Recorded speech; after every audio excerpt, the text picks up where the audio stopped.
있으며 주어지는 평안함 만족함을 느끼네. 사랑과 진리에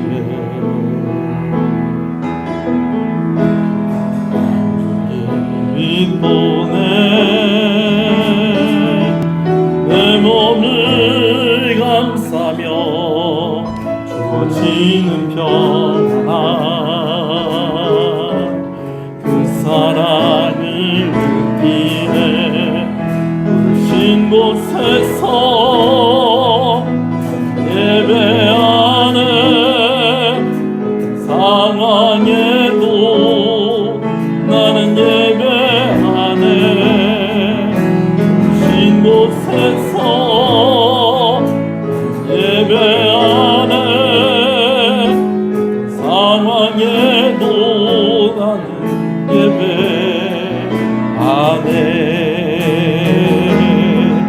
내가 걸어갈 때 길이 되고 살아갈 때 삶이 되는 그곳에서 예배하네.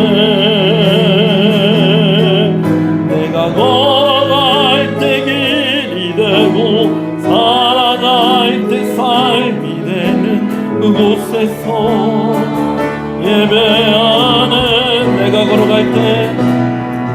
내가 걸어갈 때 길이 되고 살아갈 때 삶이 되는 그곳에서 예배하네. 내가 걸어갈 때 길이 되고 살아갈 때 삶이 되는 그곳에서 예배하네. 신 곳에서 예배하네. 상황에도 나는 예배하네. 신 곳에서 예배하네. 상황에도 나는 예배하네. 이 시간을 우리 함께 예배를 위해서 한번 기도했으면 좋겠습니다.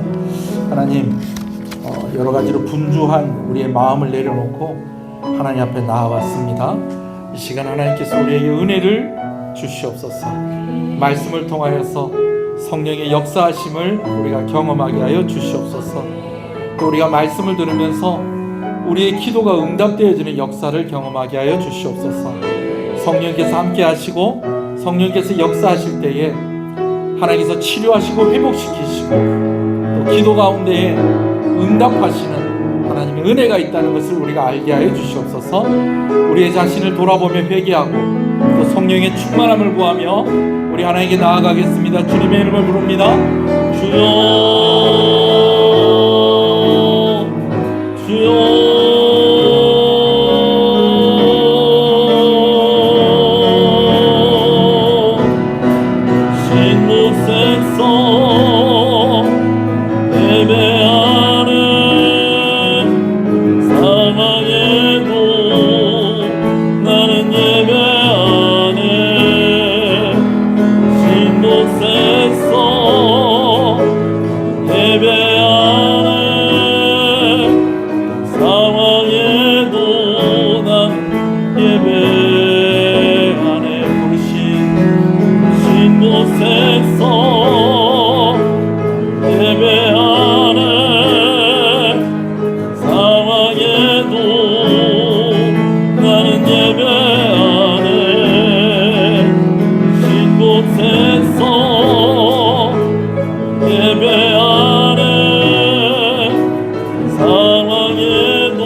부르신 곳에서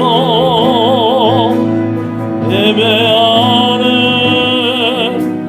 상황에도 나는 예배하네. 신 곳에서 예배하네. 상황에 예배도 난 예배하네. 하나님 감사합니다. 3일 저녁 주의 전에 나와 함께 예배하게 하시는 것을 감사합니다. 우리를 긍휼히 여기신 하나님께서 우리의 모든 죄를 용서하여 주시고 이 시간 주의 성령으로 충만케 하셔서 예배의 축복 가운데 우리가 있게 하여 주시옵소서. 하나님께 영광 돌리는 귀한 시간이 되게 하여 주시옵소서. 오직 주의 성령으로만 충만한 시간이 되게 하여 주시옵소서. 예수님 이름으로 기도합니다. 아멘. 할렐루야. 함께 말씀을 보겠습니다. 사무엘하서 6장 말씀입니다. 네, 인사합니다. 우리 앞뒤 옆사람 인사할까요? 잘 오셨습니다. 주 안에서 잘 되고 있습니다. 더 잘 됩니다. 갈수록 잘 됩니다. 반드시 잘 됩니다. 할렐루야. 사무엘하서 6장 말씀입니다. 사무엘하서 6장 1절에서 10절까지 말씀을 보겠습니다. 사무엘하서 6장 1절에서 10절 말씀을 함께 봅니다. 다윗이 이스라엘에서 뽑은 무리 3만 명을 다시 모으고 다윗이 일어나 자기와 함께 있는 모든 사람과 더불어 바알레 유다로 가서 거기서 하나님의 궤를 메어 오려 하니 그 궤는 그룹들 사이에 자정하신 만군의 여호와의 이름으로 불리는 것이라. 그들이 하나님의 궤를 새 수레에 싣고 산에 있는 아미나답의 집에서 나오는데 아미나답의 아들 우사와 아효가 그 새 수레를 모니라.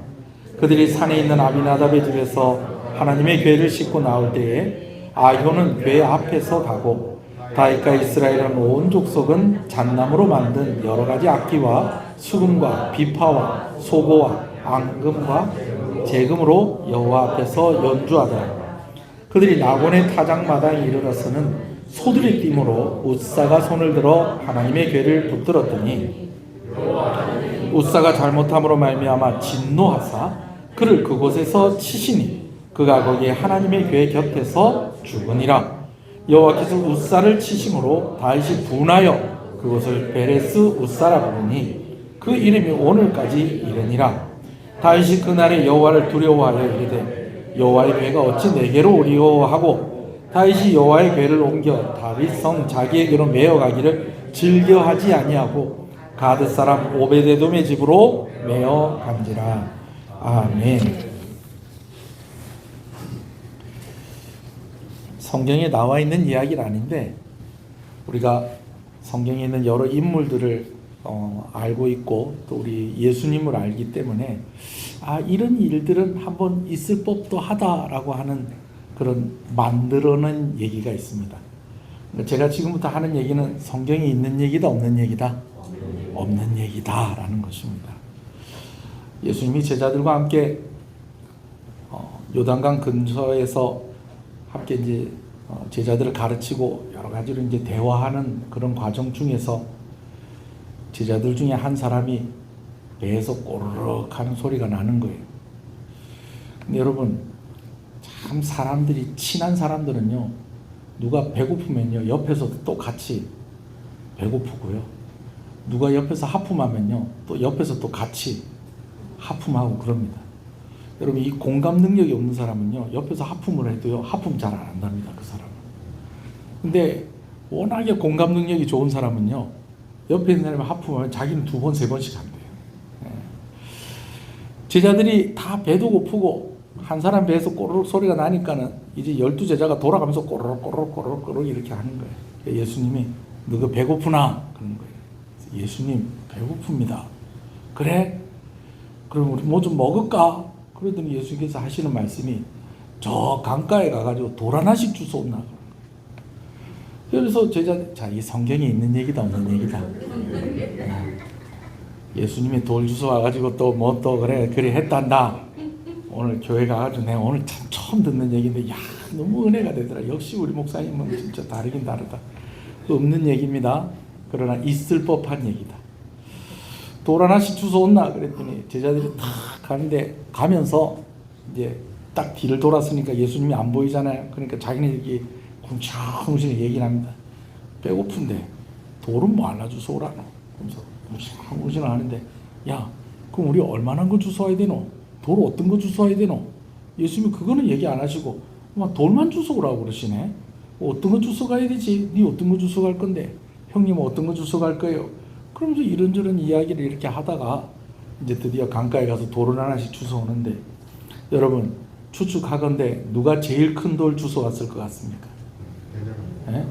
그렇죠. 실망시키지 않죠. 베드로가 제일 큰 돌 주워오지 않았을까? 거의 뭐 그냥 소 한 마리 얹어놓고 구울 수 있을 만큼 아주 베드로 자기 배만한 돌을 하나 주워오지 않았을까 싶습니다. 그러면 그 다음으로 또 큰 돌은 또 누가 주워왔을 것 같습니까? 아무래도 우레의 아들 요한. 우리가 이제 요한 그러면 되게 온순하고 사랑의 사도, 그렇지만 사실은 요한의 저 별명이 뭐라는 거예요? 우레의 아들. 아주 화끈하고 막 그냥 막 그런 사람이었다는 거죠. 그러니까 또 베드로 다음으로는 누가 큰 거 들고 왔을 거다? 요한이 또 들고 왔을 거고. 그럼 뭐 그러면서 이제 점점 이제 제자들이 하나씩 들고 오는데, 우리가 추측할 때에 아마 그 가운데 제일 조그마한 건 또 누가 들고 왔을 거다? 가룟 유다가 들고 오지 않았겠는가 추측하기를. 그죠? 근데 이제 심지어 제일 마지막에 제일 작은 거를 주워온 사람은 얼마나 걸 주워왔냐면 요만한 거를 주워갖고 온 거예요. 요만한 돌을 이제 주워갖고 오면서 이제 베드로는 이제 막 우리 주님이 주워오라니까 막 예수님 앉아 있을 만한 막 그런 큰 들, 막 자기가 들을 수 있는 거 막 최대한 큰 거 들고 가가지고 예수님한테 가지고 막 끙끙거리고 가는데, 맨 뒤에 따라오는 그 누구는 가룟 유다는 돌멩이 이렇게 이렇게 하면서 뭐 예수님이 돌 주워오라고 그랬지 뭐 큰 거 주워오라 했다 안 했다 아이가, 뭐 그런 말씀 안 하셨다 아이가. 그래서 뭐 뱅글뱅글 돌리면서 이렇게 탁 갔더니 예수님이 얘들아 오늘은 중국 음식으로 먹자 그러더니 돌을 가지고 물 가지고 딱 그만한 접시 안에 담기는 그런 중국 음식을 하나씩 다 만들어 주시더라는 거예요. 성경에 있는 얘기다 없는 얘기다? 없는 얘기다. 근데 이제 중국 음식을 만들어 줬으니까 제일 큰 건 누가 갖고 왔어요? 베드로가 가지고 왔죠. 그럼 베드로가 만든 거에는 뭘 만들어 주셨을까요? 추측하건대 팔보채 아니면 그 양장피. 그렇죠. 양장피는 접시가 크잖아요. 그죠? 저도 양장피 저 중국 음식 좋아해요. 짜장면 좋아한다니까 자꾸 짜장면만 사주시는데 요리도 좋아합니다. 양장피 한 번씩 이제 마트 가가지고 양장피 제가 한 번씩 사 먹어요. 그 마트에 있는 거 그냥 이렇게 해가지고 뭐 겨자 소스 이렇게 있는 거 이렇게 해서 먹으면 그냥 그럴듯해요. 그래 이렇게 해가지고 쫙 하고 이제 그 다음 큰 접시는 이제 요한 접시에는 또 뭐 탕수육 뭐 이런 것들 쫙 이렇게 해주고, 나머지 이제 자기 손바닥만한 돌 주워 온 사람들한테 뭐 짜장, 짬뽕, 볶음밥 이렇게 딱 되는데, 그럼 맨 마지막 요만한 거 주워 온 얘는 뭐 먹었겠어요? 단무지.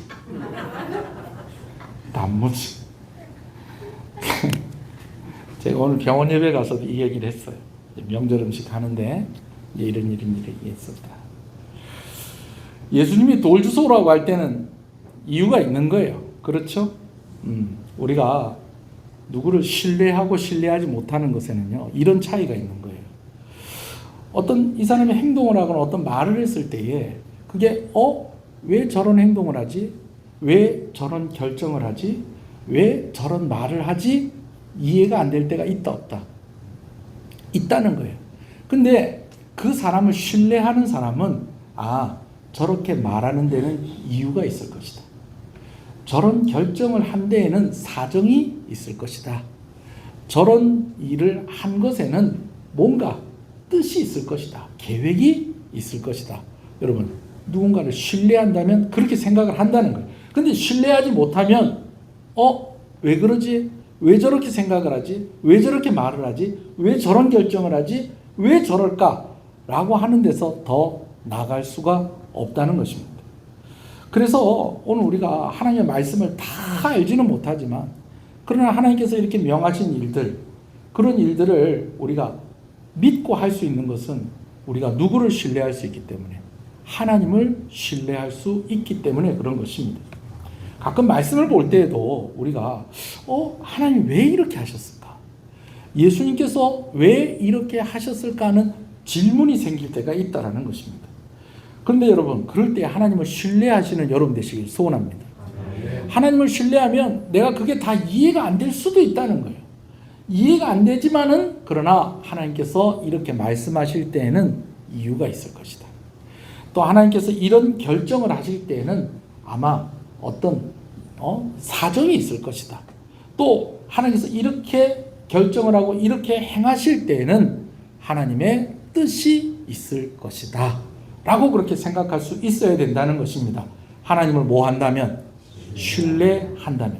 오늘 말씀에도 보니까 하나님을 위해서 뭔가를 좀 꼼꼼하게 준비를 하고 진짜 거창하게 일을 벌였는데 이걸요 하나님이 그냥 엎어버리셨어요. 하나님 왜 이러셨을까? 이렇게까지 하실 필요가 있었을까? 아니 어떤 사정이 있었길래 이랬을까? 라는 그런 생각이 들지만 하나님이 이렇게 하시는 데는 무엇이 있다? 이유가 있다. 뜻이 있다. 사정이 있다. 내가 이해를 못하는 것이지 하나님은 실수하지 않으신다. 하나님은 다 뜻이 있다. 여러분 이렇게 믿으시는 여러분 되시길 소원합니다. 오늘 우리가 살아가는 날들 속에도 그렇습니다. 하나님께서 왜 내 기도에 응답을 해주지 않으실까? 이유가 있다. 뜻이 있다. 하나님께서 그렇게 하시는 데는 다 하나님께서 그렇게 하실 만한 하나님의 뜻이 있는 것이다. 여러분 그렇게 믿으시고요. 하나님을 신뢰하시기 바랍니다. 그러면 하나님께서 가장 좋은 길로 가장 선한 것으로 우리를 만족해 하시는 분이다라는 것을 반드시 알게 해 주실 줄로 믿습니다. 아멘이십니까? 그렇습니다. 자, 오늘 본문에는요 아주 크고 중요한 일이 한순간에 망쳐진 그런 일이 기록되어 있는 것을 봐요. 사람이 죽었습니다. 사람이 죽었어요. 모든 일이 잠깐 멈춰지는 게 아니라 이것 때문에 그 중요한 일이 완전히 중단될 위기에 있는 것을 보게 되어집니다. 그것은 뭐냐면 여호와의 궤를 옮기는 것이었습니다. 여호와의 궤는 우리가 흔히 말하는 법궤를 말하는 것이죠. 그 안에 언약의 법판이 들어있고 또 만나 항아리도 들어있고 아론의 쌍난 지팡이도 있고 그러고 있고 그 뚜껑이 이름이 뭐라는 거예요? 시은소. 우리 교회 이름 시은소가 그 여호와의 궤의 뚜껑이 바로 시은소, 은혜가 시작되는 곳. 그곳에 이제 희생제물의 피가 이제 덮여질 때, 뿌려질 때에 온 나라에 하나님의 은혜가 이제 흘러가게 되어지는 그런 의미가 있는 것이 여호와의 궤입니다. 자, 그런데 사무엘하서 5장에 보면 다윗이 왕이 된 이후로 이제 나라의 기틀을 잡아가는 그런 모습이 기록이 되어 있는 것을 봐요. 먼저는 이제 12지파가 다 와서 다윗을 왕으로 인정하고 그가 이제 정식으로 왕이 됩니다. 오늘 1절에 보면 다윗이 이스라엘에서 뽑은 무리 3만 명을 다시 모았다라고 그렇게 되어 있죠.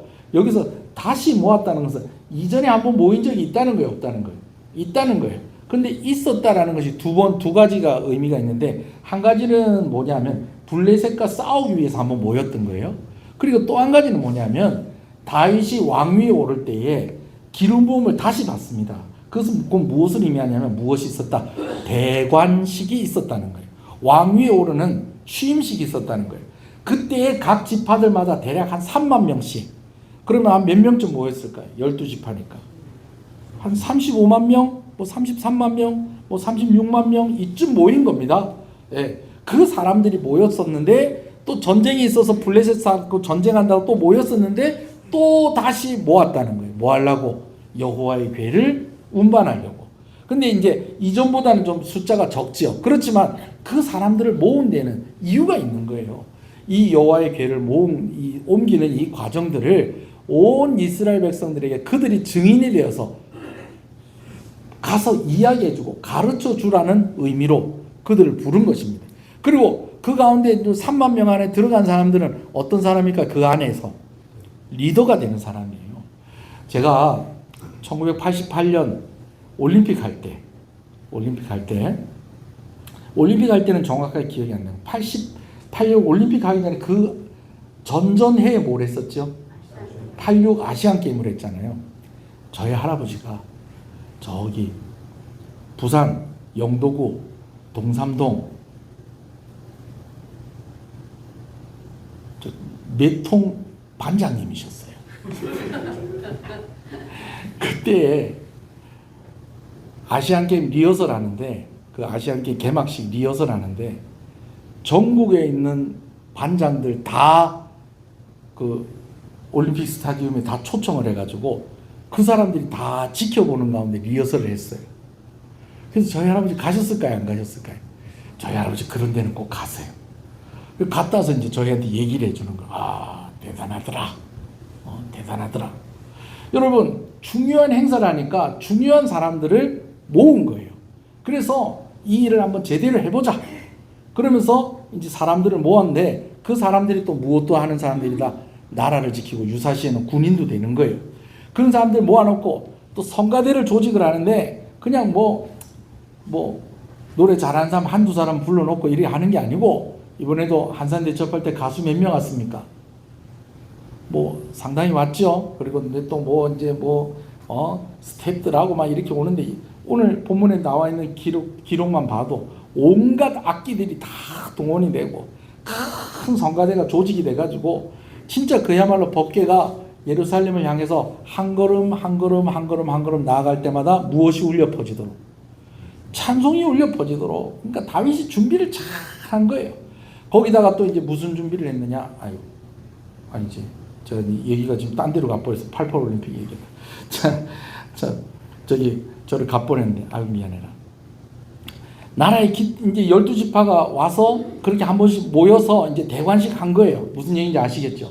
그리고 난 이제 나라의 기틀이 잡히는데, 하나님께서 첫 번째로 주신 선물이 뭐였습니까?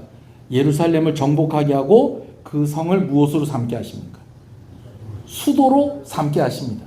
그래서 나라가 하나가 되어지고 국민이 통합되어지는 그러한 이제 일이 되어지는 것이죠. 두 번째로 주신 것이 무엇이었습니까? 두로왕 히람을 통해서 다윗에게 무엇을 주십니까? 왕궁을 주세요. 이거는 외교적인 문제와 경제적인 문제들이 잘 풀려나갔다는 겁니다. 그러니까 나라가 잘 풀렸다는 거예요. 그리고 마지막으로는 어떤 일이 있습니까? 블레셋과의 두 번의 전쟁에서 이기게 되어집니다. 국방의 문제가 해결이 되어집니다. 그러면서 왕권은 어떻게 될까? 더 강화가 되어지는 겁니다. 나라의 기틀이 딱 잡히니까 이제 다시 다윗이 사람들을 모은 거예요. 3만 명. 아이고, 이 앞에 얘기를 하고 아시안게임 얘기를 했어야 되는데 3만 명 모아가지고 당신들이 이 현장에서 이걸 다 보고 이제 각자가 사는 곳에 가가지고 이 일이 얼마나 중요한 일이고 이 일이 얼마나 성대하게 진행이 되었고 이 일이 얼마나 아름답게 되어졌는가 하는 것들을 다 알리게 하려고 사람들 3만 명 모은 겁니다. 거기다 성가대는 또 따로 있고요. 악기팀 또 따로 있고요. 그러니까 정말 엄청난 사람들이 동원이 돼가지고 가는 데마다 저는 88 올림픽 때 원문고개에서 태극기 흔들었습니다. 뭐 하냐면은 성화봉송한다고. 성화봉송하는데 그때 누가 자꾸 뛰어갔는지도 잘 생각이 안 나는데, 누가 이렇게 뛰어가는데 성화 가는데 뭐 하라고? 흔들으라고. 태극기 흔들으라고. 와, 대한민국 만세! 그러면서 이 태극기 흔들으라고. 그날 오후 수업을 빠져먹었나? 하여튼 다 빼고 그냥 다 학생들 다 그냥 가가지고 우리 학교 구역은 원문고개였어요. 그래서 흔들고 그런 것처럼 수많은 사람들이 동원이 된 거예요. 자, 그렇게 해서 이제 다윗이 두 가지 일을 진행을 하는, 한 가지가 여호와의 궤를 운반하는 것. 그리고 이제 7장에서는 어떤 이야기가 나오냐? 성전을 건축하는 일이 이제 진행이 되어지는 것입니다. 계획을 하는 것입니다. 자, 그런데 한꺼번에 하면 이제 뭘 또 이렇게 따로따로 합니까? 하는데 그런 사정이 있었어요. 어떤 사정이 있었느냐? 원래 여호와의 궤는 어디 안에 보관이 되어 있어야 됩니까? 성막이나 성전 안에 보관이 되어 있어야 돼요. 근데 아직까지 성전은 안 지어졌으니까 당연히 이 여호와의 궤는 어디 들어가 있어야 되는 거예요? 성막 안에 있어야 돼요. 근데 여호와의 궤가 성막 안에 없었던 거예요. 따로 나와 있었던 거예요. 그게 왜 그렇게 나왔느냐? 벌써 80년 전으로 올라갑니다.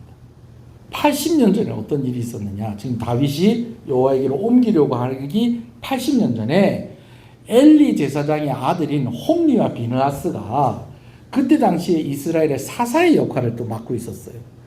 블레셋하고 전쟁이 난 거예요. 그냥 전쟁에 나가서 싸우는데 이게 그냥 나가면 안 되겠거든. 뭘 앞세워 갖고 싸움을 한번 해보자. 여호와의 궤를 가지고 싸움을 해보자. 그리고 실로의 성막에 있는 여호와의 궤를 가지고 블레셋하고 전쟁하는 나갔는데, 그러나 홈리와 비느하스가 너무 나쁜 짓을 많이 해놓으니까는 그 전쟁에서 하나님께서 그들을 심판하십니다. 어떻게 됐을까요? 죽어버렸어요. 그러면 여호와의 궤는 어떻게 됐을까요? 전쟁에 패하면서요, 블레셋 사람들이 그 여호와의 궤를 가져가 버렸어요. 빼앗아 가 버렸어요. 그래가지고 자기네들은 이 막 번쩍번쩍 막 그냥 막 금으로 칠을 해놓은 이 여호와의 궤를 막 이 보물이다 이거. 이스라엘 백성들이 늘 이거 앞세워서 우리하고 전쟁할 때마다 이놈 때문에 진 것 같았는데 드디어 이거 뺏었다. 그래가지고 자기네들이 섬기는 신전에다가 갖다 놨더니 그 다음날에 가니까 어떻게 됐다는 거예요? 신전이 목이 부러져 있고 손목이 부러져 있고 자빠져 있는 거예요. 이게 왜 이러지? 딴 데다가 옮겨놓으니까 또 거기서도 그런 일들이 일어나고, 나중에는요 이 여호와의 궤를 갖다 놓는 동네들마다 막 전염병이 막 생기고 그러는 거예요. 그러니까 블레셋 사람들이 이거 안 되겠다, 이거 어떻게 되겠다, 다시 이스라엘에 돌려보내줘야 되겠다.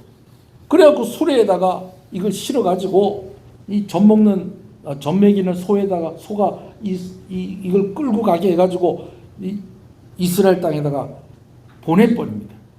그 이스라엘 땅에 보내니까 또 이스라엘 사람들은 뭐가 이렇게 소가 수레를 끌고 오더니 가만히 멈추는데 보니까 그 안에 뭐가 들어있는데 딱 보니까 뭐예요? 여호와의 궤가 있는 거예요. 그럼 그걸 쳐다보면 돼요, 안 돼요? 궁금하다고? 예? 궁금하다. 요즘 같으면 옛날에는 그랬었어요. 옛날에는 제가 하루에 진짜 기도 많이 한 날 중에 하루가 언제냐면, 저 예배당에 성탄 장식할 때, 성탄 장식을 하는데 어떻게 이렇게 중고등부가 맡아서 이제 성탄 장식을 하는데, 그때는 왜 그랬는지 몰라. 우리는 이제 그 성탄 트리 우리 쓰는 거 있잖아요. 그거 20년째 쓰고 있는 거. 그 20년이고 21년째 쓰고 있는 거. 봉평동 탑마트에서 그때 당시 제일 키 크고 제일 비싼 그거 딱 사가지고 지금 여태까지 쓰고 있거든요. 근데 옛날에는요, 크리스마스 트리 하려고 산에 나무하러 갔습니다. 그리고 나무 잘라갖고 와도요, 너 그거 뭐 하나 잘라가는, 교회 성탄 트리 만들 건데요. 그러면 알았다. 그래서 또 그냥 허락해주고 그랬었어요. 그 성탄 트리를 세우는 보통 어디다가 세우는 거예요? 이제 강단 앞이나 아니면 강단 위에다가 딱 세워야 되는데, 그때는 목사님 말고 딴 사람이 강단 위에 올라가면 죽는 줄 알았어요. 그 장식을 해야 되니까 올라가는 가야 될 거 아니야. 그러면 뭘 하나 이렇게 설치하려고 올라갈 때마다 뭐 하는 거예요? 회개하고, 하나님 내가 죄가 있으면 용서해 주시고, 그러면서 떨리는 마음으로 강단 올라가고. 여러분 옛날에 그랬다니까요. 여러분들 안 그러셨어요? 그런 기억 없으세요? 나만 그런 교회 다녔나? 저는 뭐 강단 올라가는 게 그리 무섭더라고요. 여기는 목사님들이나 올라가는 데지 우리 같은 사람은 올라가는 거 아니다. 예. 그래가지고 막 그랬던 기억이 납니다. 여호와의 궤가 이리 왔으면 이 빼앗겼던 것이 돌아왔구나. 역시 하나님께서 또 이거 빼앗기지 않게 해주시는구나. 그러면서 잘 이렇게 보관을 하고, 그 여호와의 궤는 원래 누가 이렇게 만지고 움직이고 그런 거 해야 돼요? 제사장들이 그런 거 만지고 운반하고 관리하고 이렇게 해야 되는 거거든. 그런데 그 동네 사람들이 그 안에 뭐가 들어있는가 궁금해서 그거 쳐다봤다가 어떤 성경에는 70명이 죽었다고 돼 있고 어떤 성경에는 수만 명이 죽었다고 돼 있어요. 70명이 죽었든 10,000명이 죽었든지 간에 그거 쳐다보려고 하다가 죽은 거예요. 그리고 얘기 들어보니까 블레셋에 가가지고 그 법궤가 가는 곳마다 뭐가 있고 막 질병이 막 생기고 막 우상들이 막 그냥 막 이유 없이 막 목이 부러지고 막 이런 일이 있다니까 사람들이 무서워요, 안 무서워요? 무섭죠. 그래가지고 밭 가운데 그냥 방치가 되어 있는 거를 아비나답이라는 사람이 그 여호와의 궤를 자기 집으로 가지고 옵니다. 밭에다가 그냥 밭 가운데다가 그냥 방치를 두면 안 되니까. 마침 이 아비나답의 집이 조금 높은 곳에 있었나 봐요. 그래서 그 산에 있었다라고 그렇게 기록이 되어 있는데 이 아비나답이 자기 집에다 이렇게 딱 여호와의 궤를 갖다 놓습니다. 근데 참 희한한 것은 그걸 아비나답의 집에 계속 놔둘 것이 아니라 그걸 다시 어디다 옮겨놔야 될까요? 실로에다가 옮겨놔야 되는데 사무엘도 이걸 안 옮겨놨어요. 사무엘도 그가 왕이 아니라서 그랬는지 모르겠지만 그가 백성들을 신앙으로 교육하고 이러는 것에 집중을 했지 여호와의 궤를 성막에다가 다시 제자리로 갖다 놓을 거라는 생각을 안 한 것 같아요. 사울왕 때는요. 아예 관심도 없습니다. 아예 관심도. 그 시간이 얼마나 흘렀다는 거예요. 80년이 흘러버렸어요. 근데 이거를 누가 생각을 했다는 거예요. 다윗이 생각을 했어요. 여러분 이렇게 다윗이 이런 생각을 했다는 거 훌륭해요, 안 훌륭해요? 훌륭하잖아요. 그래가지고 다윗이 이걸 이제 옮기려고 사람들 몇 명, 3만 명, 그 다음 몰 조직하고 성가대 조직하고 그리고 또 다윗이 뭘 만드냐? 새 수레를 만듭니다.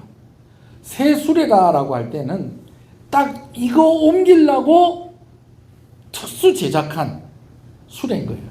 통영 같으면 그 수레에다 뭘 박았을까요? 그렇죠. 자개를 박았겠죠. 나전칠기 그걸 했겠죠. 그죠? 예. 네. 아니 그래 안 했겠어요. 제가 초등학교 때 통영 전학 오니까 그때만 해도 나전칠기 막 그래가지고 동네에서 이렇게 놀고 있으니까 야, 니도 저 나전칠기 기술이나 배워라 그러더라고 사람들이. 그리고 실제로 저희가 이제 새들어 사는 집에 그 옆방에는 그거 기술자 아저씨가 그거 가지고 이렇게 해서 제가 옆에서 이렇게 구경도 하고 그러면서 아 나도 앞으로 저걸 하면서 살아야 되나 고민한 적이 있었어요. 그러니까 수레를 만들면서 어쩌든지 예쁘고 정말 튼튼하고 그 잘 만들지 않았겠어요? 그리고 나서 이제 이 수레를 옮기는 거는 이제 또 누가 하느냐? 80년 동안 보관을 해놨던 아비나답의 아들들. 사실은 학자들이 아들들이라고 하기는 하지만 사실은 아비나답이 그 법궤를 여호와의 궤를 자기 집에 가지고 갈 때에 벌써 나이가 어느 정도 있었을 거고 그리고 80년이 지났으면 아들일 가능성인 것 아들이기보다는 누구일 가능성이 더 많다.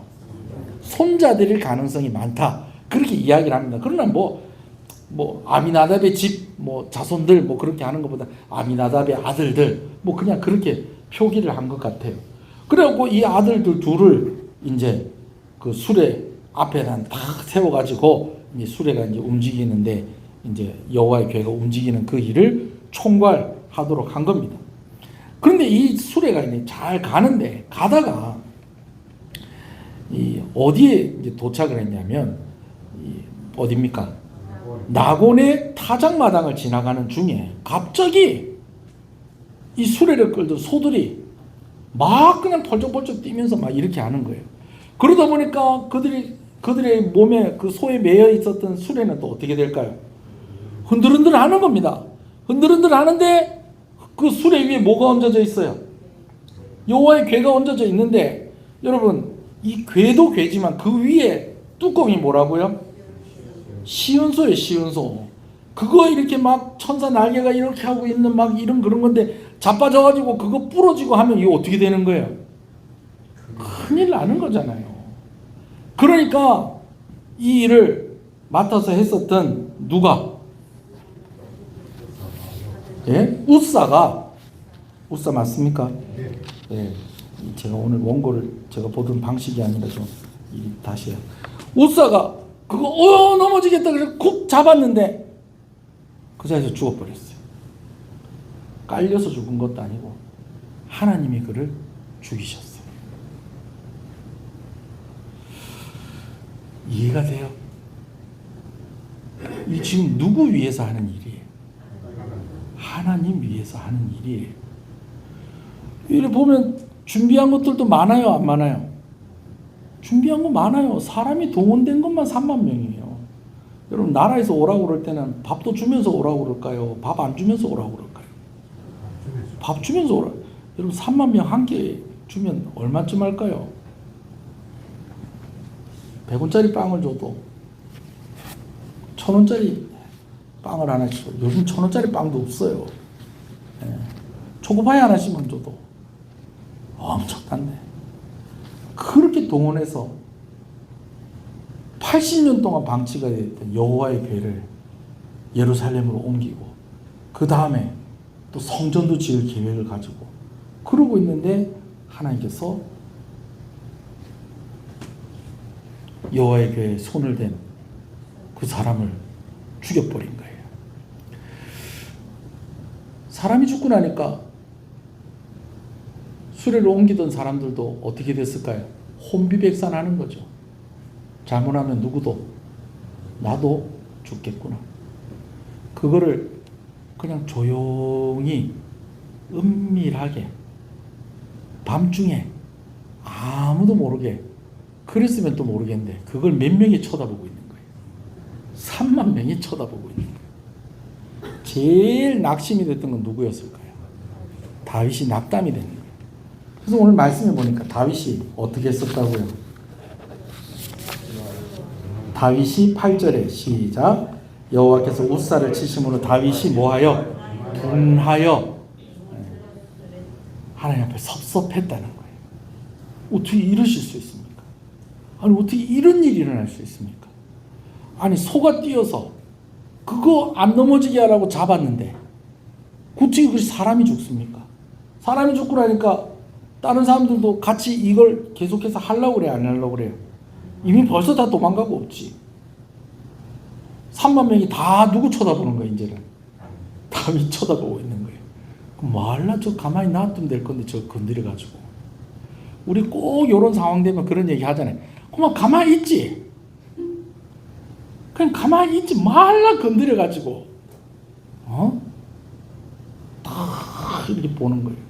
그러면 다음에 또 다윗이 또 어떻게 하려고 그러면 또 3만 명 또 모이겠어요? 뭐 이번에도 가서 또 사람 죽는 거 구경하는 거 아이가? 아우, 나 못 보겠다. 다윗이 의욕이 없어져 버린 거예요. 아무도 이거 옮기려고도 안 해요. 그래서 다윗이 섭섭해서 거기 이름을 뭐라고 그랬다? 8절에 베레스 우사라고 그렇게 불렀다는 거예요. 그러면서 하나님 앞에 또 정신을 차리고 나니까 두려운 거예요. 아이고, 내가 죽을 수도 있었네. 그러면서 여호와의 궤를 가져오는 거, 이거 나한테 해당되는 일이 아닌가 보다. 9절 읽어볼까요? 시작. 다윗이 그날에 여호와를 두려워하여 이르되 여호와의 궤가 어찌 내게로 오리까? 나 이거 하겠다 못하겠다 이렇게 되어 버린 것입니다. 그리고 나서 10절에 보면 이 여호와의 궤가 오벳 에돔의 집으로 옮겨집니다. 오벳 에돔의 집에 옮겨지고 난 뒤에 이제 다윗이 용기를 다시 얻게 되어집니다. 왜냐하면 오벳 에돔의 집에 이 여호와의 궤가 머무는 동안에 하나님께서 누구의 집에? 오벳 에돔의 집에 복을 주셨다라는 것입니다. 할렐루야. 그래서 이제 다시 용기를 내서 이제 움직입니다. 자, 그런데 이 일이 어떻게 이럴 수가 있는가? 여러분, 좀 정리를 좀 다시 해보면요, 이 일이 있었던 그 우사가 죽었던 가장 직접적인 원인은, 첫 번째는요, 여호와의 궤가 수레에 실려서 옮겨졌다는 것입니다. 여호와의 궤는요, 수레에다 싣고 소가 끌어서 옮기는 것이 아니고요, 누가 메고 옮겨야 되는 겁니까? 제사장이 어깨에 메고 옮겨야 되는데, 지금 다윗이 무엇을 만들었다는 거예요? 새 수레를 만들어 가지고, 쓰던 것도 아니고 새 수레를 만들었어요. 그럼 사람들 생각할 때는, 야, 다윗이 정말 정성을 다하는구나. 통영에서 만들었으면 뭐가 박혔을 거라고요? 자기가 박혀 있었으면, 야, 정말 수레 진짜 멋지게 만들었다, 진짜. 바퀴 있는 거기까지도 그냥 막 바짝바짝바짝 그냥 막 진짜 이쁘게 멋있게 만들었을 거예요. 그죠? 근데 그것은요, 하나님이 정하신 방법이 아니었다라는 것입니다. 거기다가 이제 이 여호와의 궤를 움직이는 일을 담당하는 사람이 누구냐면 바로 우사라는 사람인데, 우사가 누구 아들이라고요? 아비나답의 아들, 아마 손자일 것으로 그게 추정이 되는데, 우사가요 제사장이 아닙니다. 레위인도 아니에요. 학자들은 추측하기를 이 우사가 베냐민 지파 사람이 아니겠느냐, 그렇게 추측을 합니다. 왜냐하면 사울 왕의 아버지의 형제 중에서 이름이 우사라는 사람이 있어요. 사울 왕이 어느 지파 사람이라는 거예요? 베냐민 지파 사람이라는 거예요. 어떻게 하다 보니까 아무도 가져가질 않으니까 베냐민 지파라고 추정되어지는 이 아미나답이 자기 집에 여호와의 궤를 갖다 놓긴 갖다 놓은 거예요. 여기까지 훌륭해요, 안 훌륭해요? 훌륭하지. 그러나 그 다음부터는 누가 해야 될 일이라는 거예요? 제사장이 해야 될 일이라는 거예요.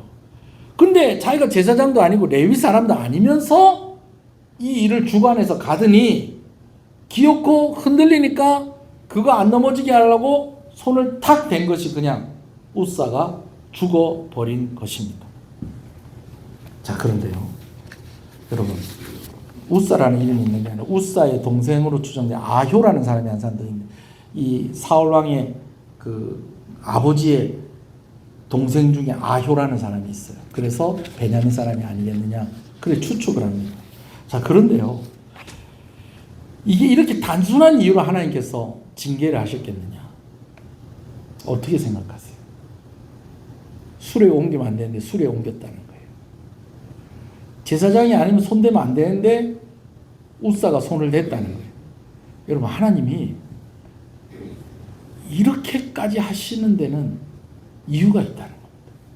그 이유가 여러분 뭐라고 보세요? 아니, 목사님, 그 두 가지 이유 말고 또 다른 이유가 있습니까? 있어요. 있어요.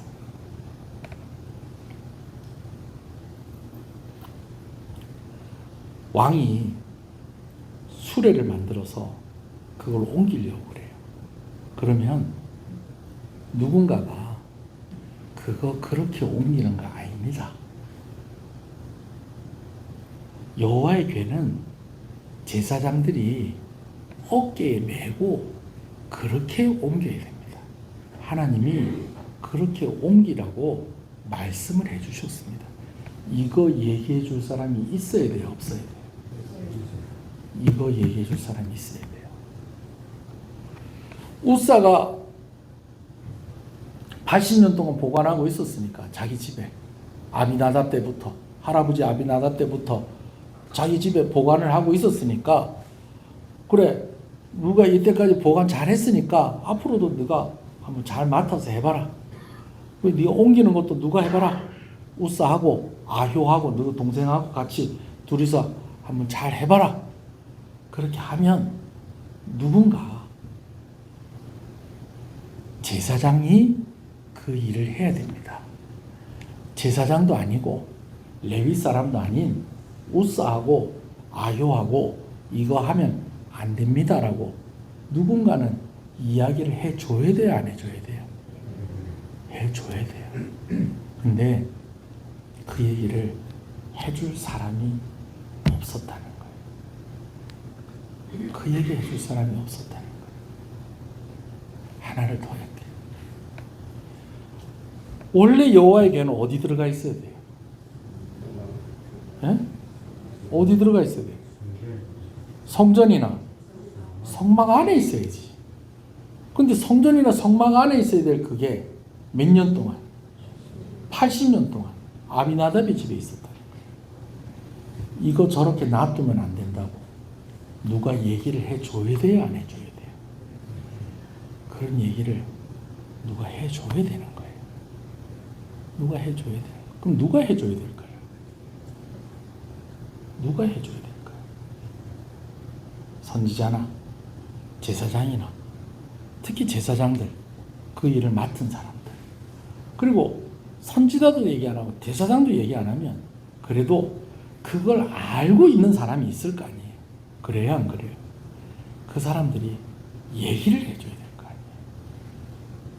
아무도 얘기해 주는 사람이 없었다는 거예요. 왕이 수레를 만드니까 이번에 수레를 옮기려는가 보다. 우스하고 아요하고 그 일을 담당을 하니까 그래 저 집에 80년 동안 보관하고 있었으니까 마무리도 저 사람들한테 시켰는가 보다. 여러분 그냥 그걸 그렇게 그냥 생각 없이 쳐다보는 게 아니라 저거 저러면 안 되는데 저거 저러면 안 되는데. 옛날에는 제가 올여름에 문상을 지난 9월달에 2번을 갔다 왔어요. 3번을 가야 되는데 1번을 못 갔어요. 4번 가야 되는데 2번을 못 가고 2번 갔다 왔어요. 근데 옛날에는 장례식 같은 거 이렇게 하면은 결혼식이나 장례식 집안에 큰 일 있으면은요 집안 어른 한 사람이 딱 옵니다. 특히 그래가지고 결혼식 하기 전날이나 그래 되면 이제 온 집안 사람들 다 그 집에 다 모입니다. 그럼 이제 대장 할아버지가 딱 앉아가지고 자 그래 내일 뭐 잔치할 준비는 다 됐나? 그러면서 이제 그때부터 막 집안 내력 이야기하고 막 그러지 않았어요? 특히 장례식 때 되면 딱 어른 한 사람이 상주 아니고 그 집안에 어른 한 사람이 딱 그냥 상주 옆에 딱 앉아 있으면서 상주가 뭐 이리 하는 거 주로 이제 그 집안의 장손이나 제일 연장자가 이제 그런 일들 하잖아요. 요즘은 없어요. 누가 그거 해주냐면 장례 지도사들이 해주죠. 이거 하십시오, 저거 하십시오, 이거 하십시오, 저거 하십시오. 옛날에 어른들이 그렇게 했거든요. 자, 그런데 지금 이스라엘이 지금 그런 상황인 거예요. 한마디로 얘기하면 뭘 가르쳐주는 사람도 없고 뭘 잘못하고 있으면 지적해주는 사람도 없고 뭐 이 전무한 거예요. 그러니까 다윗도 그냥 보니까 야 옛날에 내가 블레셋에 그래도 내가 참 힘들 때 피해 다닐 때 딱 보니까는 야 거기는 보니까 이 블레셋 사람들이 우상을 섬기는데 그걸 다 옮기는 수레가 있고 막 번쩍번쩍한 그거 있던데 난 한번 그래 한번 따라서 한번 해봐야 되겠다. 학자들이 블레셋에서 그거 보고 한 것이 아니었겠느냐 그래 많이 추측을 합니다. 가르쳐주는 사람이 없고 본 게 없으니까 블레셋에서 보고 나도 이번에 저렇게 해야 되겠다. 멋진 수레 만들어라. 새로운 수레 만들어라. 금태도 두르고 한번 찌게 진짜 하나님 영광 받으실 만한 거 만들어라. 근데 그건 하나님 뜻이 아니었던 거예요. 그걸 얘기해 줄 사람이 없었다는 겁니다. 여러분 오늘 우리한테 그런 이야기 해줄 사람이 있어야 돼요. 내가 신앙생활 똑바로 안 하고 있으면 집사님, 권사님, 장로님, 심지어 목사님 그러시면 안 됩니다. 좀 내가 좀 힘이 빠져 있으면 같이 기도합시다. 같이 힘냅시다. 그럼 이런 사람이 있어야 된다는 거 없어야 된다. 있어야 돼요. 있어요. 없어야 된다는 게 아니라 있어야 돼요. 이런 사람이. 여러분들한테 이런 사람들이 있어야 돼요. 네. 목사가 가끔씩은 좀 이래도 되나? 한 번씩 이럴 때가 있어요. 뭐냐면 이러면 상처받지 않을까? 마땅히 권면할 이야기인데 이렇게 또 세게 얘기하면 또 그렇지 않을까? 여러분 그럴 때도 있어요. 여러분 근데 사실 목사가 얘기할 때까지 그렇게 가는 것보다는요 뭐가 좋으냐면요 여러분 옆에 진짜 친한 사람이 그런 이야기 해줘야 돼요. 요즘 좀 일이 힘이 없어 보인다. 같이 기도하자. 할렐루야. 뭘 좀 잘못된 선택을 하고 조금 이렇게 살짝 이렇게 차선을 벗어나려고 그러면 옆에서 쿡쿡 하면서 똑바로 일로 와라. 제대로 가자. 이렇게 얘기해 준 사람이 있어요. 할렐루야. 어디까지 오기 전에 목사한테까지 오기 전에 옆 사람들에게 얘기해 주세요. 저한테 그런 사람이 돼 주십시오. 그래요. 지혜롭게 잔소리가 되지 않게 상처가 되죠. 그럼 어떻게 그렇게 얘기할 수 있습니까? 그렇게 할 수 있어요. 서로 신뢰하는 관계가 되어지고 친밀한 관계가 되어지면. 친구들끼리는 모두 한다고요. 욕도 합니다. 친구들끼리 욕도 해요. 그런 것처럼 욕하는 소리는 아니고, 누가 한 사람이라도 수레로 옮기면 안 됩니다. 제사장 아닌 사람이 이거 맡아서 하면 안 됩니다. 하나님이 이 일은 이렇게 이런 사람들에게 하라고 가르쳐 주셨습니다. 그래서 교사가 중요하고 구역장이 중요하고 이렇게 말씀 듣는 것도 그래서 참 중요한 것입니다. 아멘이십니까? 다윗에게 열심이 없었습니까? 열심이 있었어요. 그렇지만 그도 실수할 때가 있었다는 거. 얼마나 신실한 사람입니까, 다윗이? 그도 실수할 때가 있었다는 거. 근데 그 실수할 때에 이렇게 이야기하죠. 저는 이렇게 한 번씩 목사님들하고 같이 통화도 하고 대화를 하기도 하고 물어보기도 하고 그렇습니다. 좀 아쉬운 거는 제가 점점 이제 물어보고 대화하고 이렇게 할 만한 목사님들이 자꾸 은퇴를 하시는 게 좀 아쉬워요. 후배한테 물어보긴 그렇잖아요. 후배한테 물어보기도 해요. 좀 아쉬워요. 장로님들하고 당회하면서도 일 물어봅니다. 이렇게 하는 거 어떨까요? 이렇게 하고 있는데 교인들은 또 어떻게 생각을 할까요? 이렇게 하는 게 맞을까요? 상의하고 의논하고. 자녀들에게 말하는 거는 뭐 말할 것도 없죠. 부모가 자녀들에게 이렇게 해줘야 된다. 여러분, 자녀들이 신앙생활 잘하는 거 부모에게 거의 몇 %라고는 얘기 안 하겠지만 제일 영향을 많이 받는 게 부모의 신앙입니다. 부모의 신앙이에요. 물론 부모가 열심히 해야 돼요. 여러분, 심지어 목사님 아들, 딸들도 교회 안 다니는 사람들 있잖아요. 아이고, 사나이 교회 그 오카는 목사님. 오카는 목사님 아들, 큰아들, 제가 한 번씩 설교할 때 그 어린 시절에 뭐 이렇게 자전거 사달라고 막 그런 얘기. 요즘은요, 그분이 무슨 얘기를 하고 다니냐면요. 꼭 예수님 때문에 구원받는다고 생각할 필요 없습니다. 인터넷에 자기 유튜브 채널을 만들라고 그런 강의를 하고 앉아있어요. 아버지는 평생 뭐하고? 복음 전하시는. 그랬는데 그 큰아들은 그러고 살아요. 좀. 그래가지고 교회에서 이단이다. 그렇게 요즘은 딱 그렇게 분류를 해놓고 있습니다. 한번 기도하십시다. 누가 얘기해 줄 사람이 있어야 돼요. 내가 잘못 가고 있고 내가 잘못하고 있으면 뭐 이렇게 지적해하고 그런 것보다 이쪽으로 와 땡겨주고, 또 내가 힘을 잃어가지고 주저앉아 있으면 다시 일어나보자, 다시 기도해보자. 여러분, 이럴 사람이 있어야 돼요. 그리고 우리가 그런 사람이 되어야 되는 것입니다. 할렐루야. 저를 위해서도 한번 기도해 주십시오. 우리 구역장들 위해서도 기도해 주시고, 내가 그런 좋은 친구가 되게 해주시고 좋은 부모가 되게 해주십시오. 한번 그 기도 제목 가지고 한번 기도하겠습니다. 주여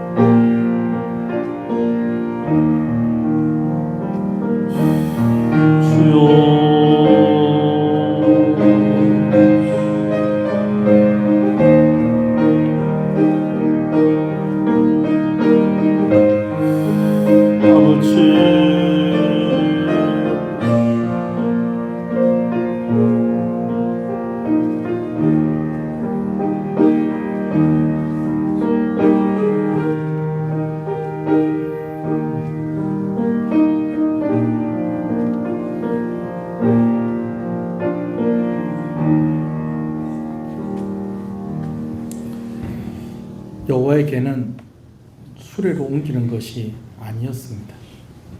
여호와의 궤를 옮기는 그 일을 담당하는 사람은 레위 지파 사람들 중에 제사장들이 그 일을 감당해야 했었습니다.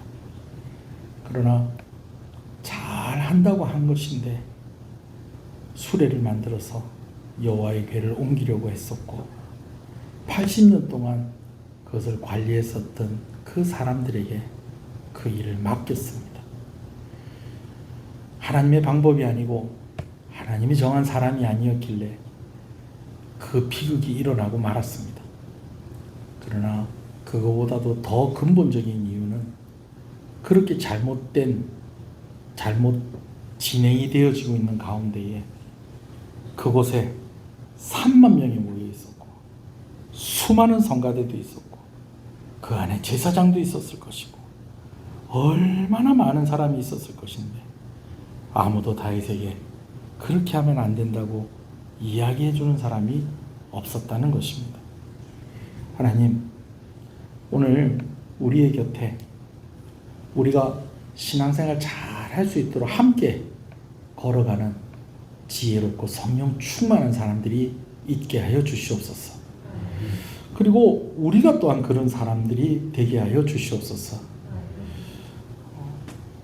말씀을 전하는 목회자에게 은혜를 더하여 주시고 또 분별력을 허락해 주셔서 말씀을 바르게 정말 하나님의 뜻을 가감없이 그렇게 전할 수 있도록 하나님께서 복을 주시기를 간절히 소원합니다. 또한 우리가 뭘 가르치는 것보다 이끌어주고 밀어주고 함께 가는 그런 동력자들로서 우리가 바른 길 걸어갈 수 있도록 우리가 늘 하나님의 뜻이 어디에 있는지를 고민하고 또 하나님의 방법이 어떤 것인지를 생각하면서 또 그렇게 우리가 주의 일들을 감당하는 그런 우리 성도가 되게 하여 주시옵소서. 이 저녁에 좀 무거운 말씀으로 마무리가 되어지는 시간입니다. 그러나 우리의 마음 가운데 또 하나님께서 은혜 주시고 또 하나님께서 기쁨 주시고 또 특별히 명절이 다가오고 있는 가운데 있습니다. 특별히 명절일 때일수록 또 물질로 고민하는 또 그런 일들이 많이 있는데 우리 성도들 생업 가운데에 은혜를 주시고 명절에 자존심 상하는 일이 없도록 하나님께서 물질의 복을 허락하여 주시옵소서. 졸업을 앞두고 있는 우리 중학생들, 고등학생들, 대학생들 또 미래를 준비하고 있는 우리 청년들 주님께서 기억하여 주시고 또 치료 중에 있는 성도들에게 회복의 은혜를 허락하여 주시옵소서. 예수님 이름으로 기도합니다. 아멘. 지금은 우리 주 예수 그리스도의 은혜와 하나님 아버지의 사랑하심과 성령님의 감화 감동 위로 교통 충만하시는 역사가 이제로부터 영원토록 함께 있을지어다.